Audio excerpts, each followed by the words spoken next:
प्रिय भाइयों और बहनों, स्वागत है आप सभी का। आज हम बात करेंगे कछुए के बारे में, उसकी दो मुख्य आदतों के बारे में, उसकी दो विशेषताओं के बारे में, जिससे हमें अपने आध्यात्मिक जीवन और इस सांसारिक जीवन में भी बहुत सारे लाभ हो सकते हैं।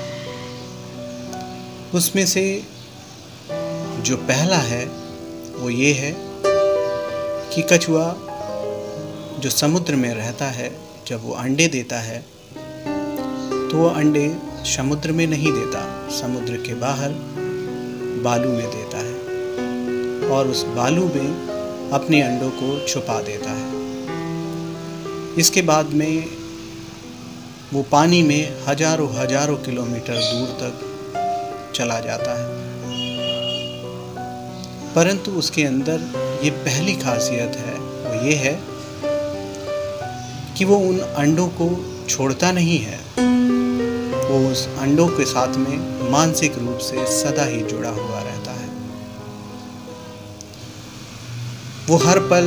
उन्हें अपनी मानसिक दृष्टि से निहारता रहता है और किसी भी तरह की गतिविधि से, किसी भी तरह की खतरे के आभास से उसे पहले ही पता चल जाता है और आवश्यक रूप से जो कदम उठाने चाहिए वो उठा लिए जाते हैं। तो ये पहली क्वालिटी है जो कि कछुए से सीखने लायक है कि हमें भी उस कछुए की भांति, जो हम अपनी ध्यान साधना या पूजा, आप इसे जो भी नाम देना चाहें, करते हैं, तो ये 5-10 मिनट के लिए पर्याप्त नहीं है। ये कछुए के रूप में, उसकी क्वालिटी के रूप में हमारे लिए पहली सीख है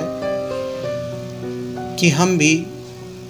उस मालिक को, उस ईश्वर को, उस परमपिता परमात्मा को, सोर्स को, एनर्जी को,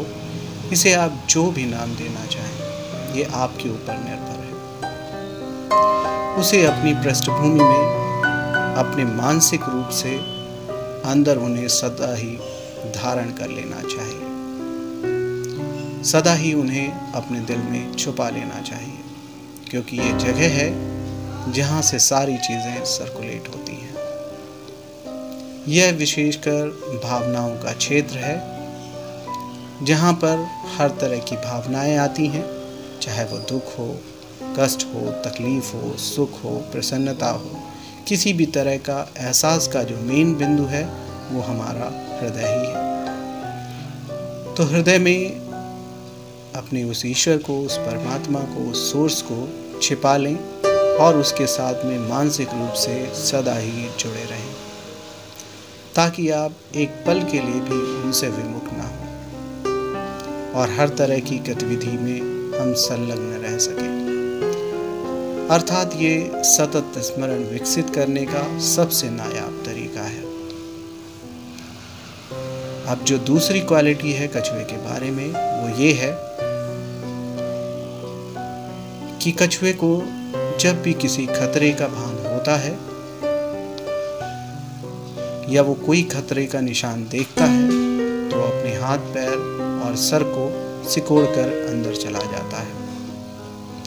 क्योंकि बाहरी पृष्ठभूमि उसकी बहुत ही ठोस होती है, एक ठोस पत्थर की भांति, जिस पर किसी चीज़ का बहुत आसानी से कोई असर नहीं होता और साथ ही जब वो ये क्रिया कर लेता है तो एक जड़ पत्थर के समान जान पड़ता है, जिससे लोगों को या चीज़ों को भ्रम हो जाता है कि ये पत्थर ही है और लोग उस तरह से अपने दिमाग को हटा लेते हैं। इसी तरह की उम्दा क्वालिटी की ज़रूरत हम साधकों को भी होती है, जो कि आध्यात्मिक रास्ते पर चल रहे हैं, या यही ही ज़रूरत सांसारिक लोगों को भी है, क्योंकि जब हम साधना करते हैं, ध्यान करते हैं या पूजा करते हैं, तो हम हर पल जब उस तरफ बढ़ते हैं, परमात्मा की ओर बढ़ते हैं, अपनी आध्यात्मिक उन्नति करते हैं, तो अंदर से अधिक पवित्र, हल्के, शांत, विनम्र और हमारे स्वभाव में बहुत तरह के परिवर्तन आते हैं। परंतु क्या होता है, अगर हम इन चीज़ों को, इन परिवर्तनों को बनाए नहीं रख पाते हैं तो ये खो जाते हैं और हम अपनी साधना में सालों सालों तक बस जुटे रहते हैं, लेकिन हमें जो असल लाभ मिलना चाहिए वो कभी मिल ही नहीं पाता है। तो इसके लिए ये सबसे अच्छा तरीका है कि जब भी आपको किसी तरह का खतरा दिखे, खतरे से मतलब है कि होता क्या है, ये दशाएं खो कब जाती हैं, जब किसी के साथ में कोई वाद विवाद हो जाता है, जब छोटी सी बात को बहुत ज़्यादा खींचा जाता है, कोई बहुत ही अलग तरह की बात, अलग तरह का माहौल, जैसे कहीं पे पशु पक्षियों को काटा जाता हो, जैसे नॉनवेज जहाँ मिलता हो, या जहाँ पर लोगों की मानसिक स्थिति ठीक नहीं हो, जैसे अस्पताल हो गए या शराब खाने हो गए, इस तरह की जगहों पे उनके आसपास में भी एक अजीब सा वातावरण होता है जो कि हमारी दशा को प्रभावित करता है।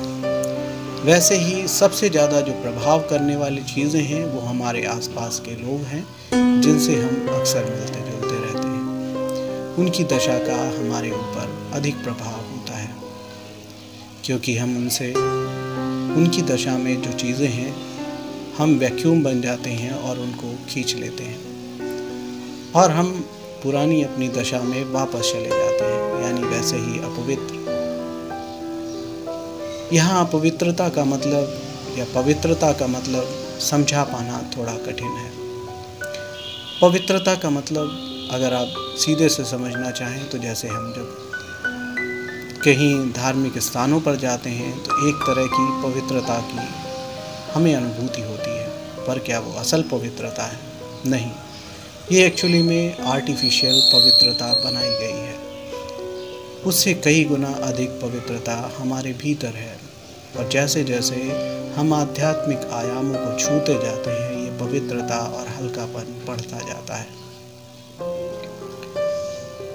तो बेसिकली कहने का मतलब यही है कि इस तरह से जब आप चीज़ों को, कोई बुरे इंसान को या इस तरह की चीज़ें, इंसान कभी बुरा नहीं होता लेकिन उसकी कुछ आदतें बुरी होती हैं, उस तरफ अपना दिमाग लगाते हैं, कुछ चिड़चिड़े से हो जाते हैं या कोई काम नहीं बनता है, तो उस तरह की चीज़ें हो जाती हैं जिसकी वजह से समस्याएं होती हैं। इनसे निजात पाने का सबसे आसान तरीका है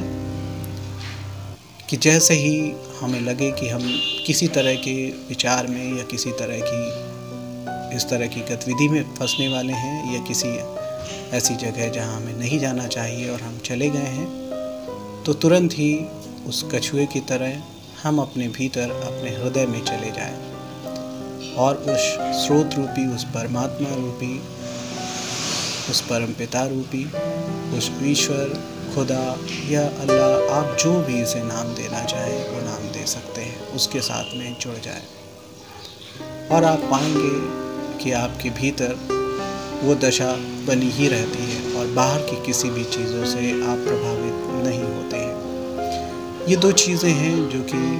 हमारे आध्यात्मिक और सांसारिक दोनों जीवन में बहुत अधिक आवश्यक है। अब मैं यहाँ पे एक चीज़ और आपको क्लियर कर देना चाहूँगा कि ये बिल्कुल ना सोचें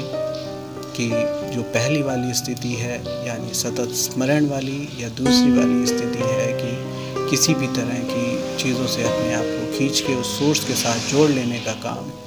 आप एक दिन से ही कर पाएंगे। बिल्कुल कर पाएंगे,